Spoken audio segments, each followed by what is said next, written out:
Hello दोस्तों, अपना YouTube channel NK study point में आप लोग का हार्दिक स्वागत करता हूं। आशा करते हैं कि आप लोग सब ठीक होंगे, स्वस्थ होंगे।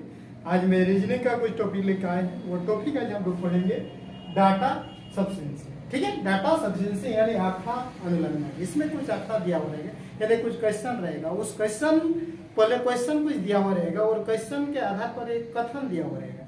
वो क्वेश्चन जो है कौन से कथन के अनुसार उस क्वेश्चन का जवाब दिया जा सकता है। ठीक है, जैसे कथन में एक या दो कथन या तीन कथन दिया हुआ रहेगा, तो उस कथन को पढ़ के मतलब जो इसमें क्वेश्चन रहेगा उसमें उसको जवाब देना है, यानी उसके आंसर पता करना है। ठीक है, कि उसके आंसर किसमें सुटेबल होगा, कौन से कथन के अनुसार इसको हम जवाब दे पाएंगे, उसको खोजना है। ठीक है, देखिए जैसे एक नंबर क्वेश्चन में दिया हुआ है कि समबाहु त्रिभुज के क्षेत्रफल ज्ञात कीजिए। करें समबाहु त्रिभुज का क्षेत्रफल ज्ञात कीजिए। उसमें कथन दो कथन दिया हुआ है। क्या कथन दिया हुआ है कि त्रिभुज की भुजाओं से एक का माप 7 सेंटीमीटर है। दूसरा कह रहा है कि त्रिभुज का परिमाप 21 सेंटीमीटर है। उसमें जो ऑप्शन दिया है, कथन एक कह रहा है पर्याप्त है, परंतु कथन दो पर्याप्त नहीं है। कह रहा है कथन एक और कथन दो दोनों ही स्वतंत्र रूप से पर्याप्त है, मतलब एक से भी प्राप्त कर सकते हैं, दो से भी प्राप्त कर सकते हैं। तीसरा कह रहा है कथन दो पर्याप्त है, परंतु कथन एक पर्याप्त नहीं है। कह रहा है दो से प्राप्त कर सकते हैं लेकिन एक से प्राप्त नहीं कर सकते हैं। फिर चौथा कह रहा है स्वतंत्र रूप से न तो कथन एक और न ही कथन दो पर्याप्त है। तो अब हमको देखना है कि कौन सा कथन इसमें सही हो रहा है। देखिए, त्रिभुज का क्षेत्रफल, समबाहु त्रिभुज का जो क्षेत्रफल होता है वो होता है √3/4 इंटू भुजा का स्क्वायर। √3/4 इंटू भुजा का स्क्वायर होता है। तो √3/4 इंटू भुजा का स्क्वायर होता है, जिससे हमको भुजा की जरूरत है। तो इसमें कहा रहा है त्रिभुज की भुजाओं में से एक का माप 7 सेंटीमीटर है। जब एक का माप 7 सेंटीमीटर, समबाहु त्रिभुज की तीनों भुजा इक्वल होती है, तो भुजा जब पता हो गया तो इससे क्षेत्रफल ज्ञात कर सकते हैं, यानी एक से हम प्राप्त कर सकते हैं। दूसरा क्या कर रहा है कि त्रिभुज का परिमाप 21 सेंटीमीटर परिमाप दिया हुआ है, हमको चाहिए भुजा। तो त्रिभुज का परिमाप जो होता है 3 इंटू भुजा होता है, बराबर कितना है 21। तो इससे भी हम भुजा प्राप्त कर ले रहे हैं। कथन दो से भी भुजा प्राप्त कर ले रहे हैं, तो जब भुजा प्राप्त हो जा रहा है तो उसका क्षेत्रफल हम ज्ञात कर सकते हैं। ठीक है, √3/4 इंटू भुजा का स्क्वायर, यानी कथन एक और कथन दो दोनों से ही ये जो प्रश्न कह रहा है कि समबाहु त्रिभुज का क्षेत्रफल हम दोनों से प्राप्त कर सकते हैं। तो ऑप्शन क्या कर रहा है कि कथन एक पर्याप्त है, परंतु कथन दो पर्याप्त नहीं है। नहीं तो नहीं होगा। कह रहा है कथन एक और कथन दो दोनों ही स्वतंत्र रूप से पर्याप्त है, मतलब कथन एक से भी प्राप्त कर सकते हैं, कथन दो से भी, हाँ दोनों से प्राप्त कर सकते हैं, यानी ऑप्शन नंबर बी राइट आपका। सी कह रहा है कि कथन दो पर्याप्त है, परंतु कथन एक पर्याप्त नहीं, किसी नहीं होगी तो पर्याप्त है। डी में कह रहा है स्वतंत्र रूप से न तो कथन एक नहीं कथन दो पर्याप्त है। नहीं, दोनों ही कथन आपको पर्याप्त है। जो प्रश्न कह रहा है उस प्रश्न से जो कथन दिया हुआ है दोनों ही कथन से हम उसको प्राप्त कर सकते हैं, यानी एक और दो दोनों ही आपका स्वतंत्र रूप से पर्याप्त है। ऐसा नहीं कि दोनों मिला के हम उसको प्रश्न का जवाब दे पा रहे हैं, नहीं, अलग अलग सभी हम उसको प्रश्न का जवाब देने के लिए कथन में दिया हुआ है। इसलिए दोनों ही जो है स्वतंत्र रूप से पर्याप्त है। स्वतंत्र मतलब एक से भी प्राप्त कर सकते हैं और दो से भी प्राप्त कर सकते हैं। इसलिए ऑप्शन नंबर इसमें क्या हो जाएगा, जो स्वतंत्र रूप से पर्याप्त है, ऑप्शन नंबर इस क्वेश्चन में रहेगा। ठीक है, फिर चलते हैं नेक्स्ट क्वेश्चन की। नेक्स्ट क्वेश्चन, प्रश्न कह रहा है कि राहुल का जन्मदिन कब है। राहुल का कह रहा है कि जन्मदिन कब है। प्रश्न कह रहा है राहुल का जन्मदिन कब। कथन क्या कह रहा है कि राहुल और शिवानी जुड़वा है।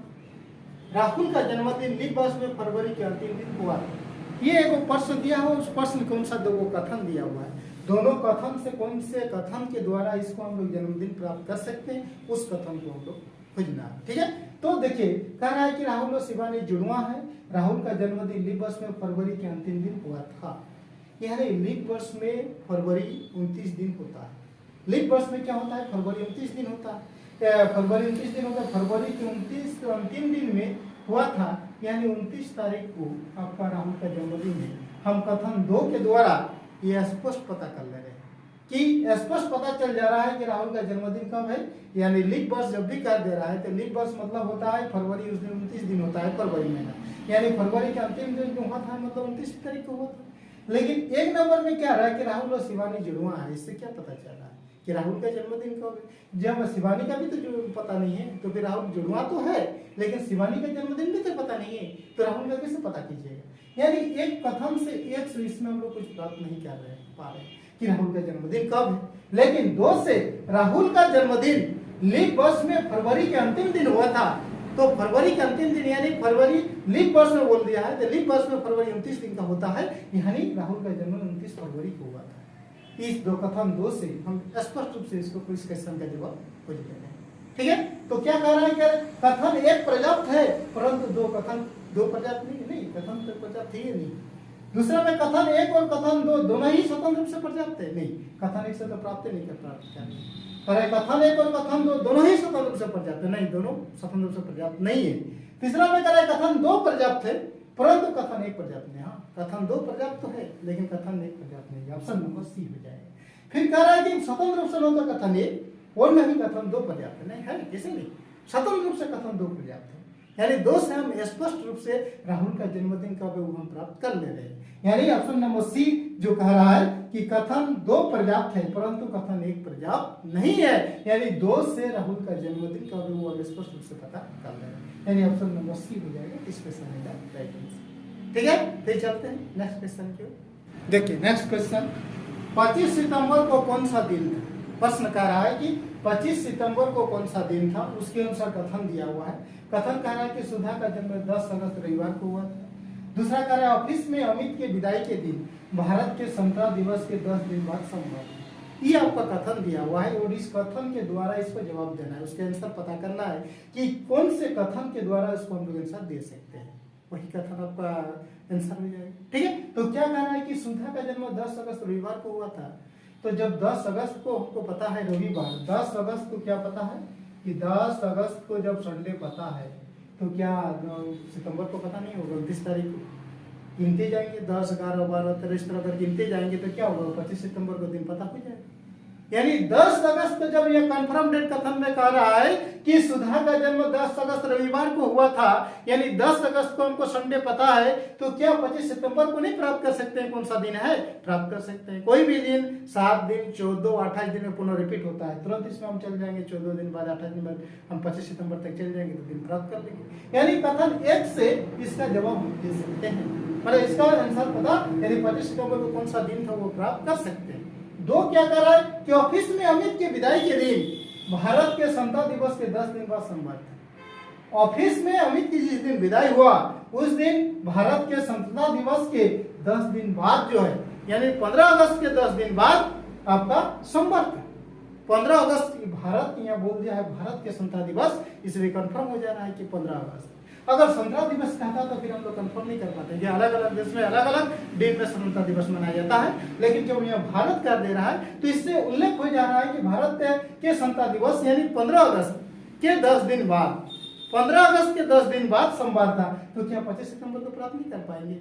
मतलब इससे भी हम इसको आंसर दे सकते हैं 25 सितंबर को कौन सा दिन था, इससे भी प्राप्त कर सकते हैं। यानी दोनों कथन से, कथन एक से भी प्राप्त कर सकते हैं और कथन दो से भी प्राप्त कर सकते हैं। ठीक है, तो क्या ऑप्शन दे रहा है? कथन एक पर्याप्त है परंतु दो कथन पर्याप्त नहीं, तो गलत है। कथन एक और कथन दो दोनों ही स्वतंत्र रूप से पर्याप्त है, मतलब कथन एक से भी दे सकते हैं, दो से भी, हाँ दोनों से दे सकते हैं। ऑप्शन नंबर बी हो जाएगा। इसमें कह रहा है कथन दो पर्याप्त है परंतु कथन एक पर्याप्त नहीं, कैसे नहीं, दोनों तो है। इसमें कह रहा है स्वतंत्र रूप से नो तो कथन एक, नहीं कथन दो पर्याप्त है, दोनों ही स्वतंत्र रूप से पर्याप्त है, मतलब एक से भी इसका हम आंसर पता कर पा रहे हैं और दो से भी प्राप्त कर पा रहे हैं। तो ऐसी स्थिति में क्या होगा? कथन एक और कथन दो दोनों ही जो है स्वतंत्र रूप से पर्याप्त है, यानी ऑप्शन नंबर बी हो जाएगा इस क्वेश्चन का। ठीक है, फिर चलते हैं नेक्स्ट क्वेश्चन की ओर। देखिए नेक्स्ट क्वेश्चन, गीता का गणेश से क्या संबंध है? कह गीता का गणेश से क्या संबंध है?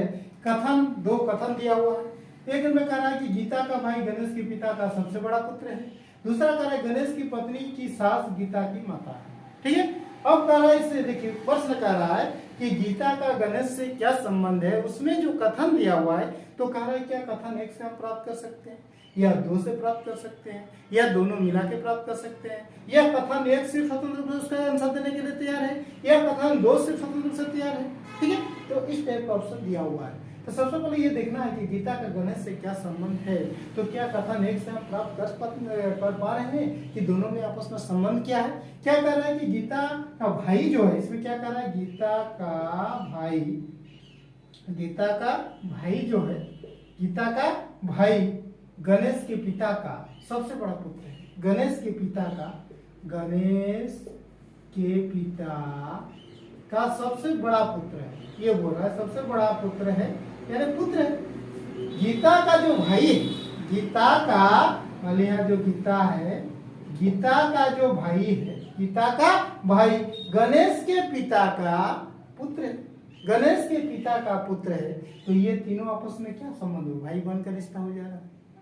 यानी गीता का गणेश से क्या संबंध है, भाई का संबंध हो रहा है, इससे हम लोग प्राप्त कर पा रहे हैं। यानी कथन एक से हम स्पष्ट रूप से उसको ज्ञात कर ले रहे हैं। यानी कथन एक आपका ये सही जवाब है, यानी कथन एक से इसका आंसर दे पा रहे हैं। ठीक है, कथन दो सही है कि नहीं, देखिए क्या कर रहा है, गणेश की पत्नी जो है, गणेश की पत्नी,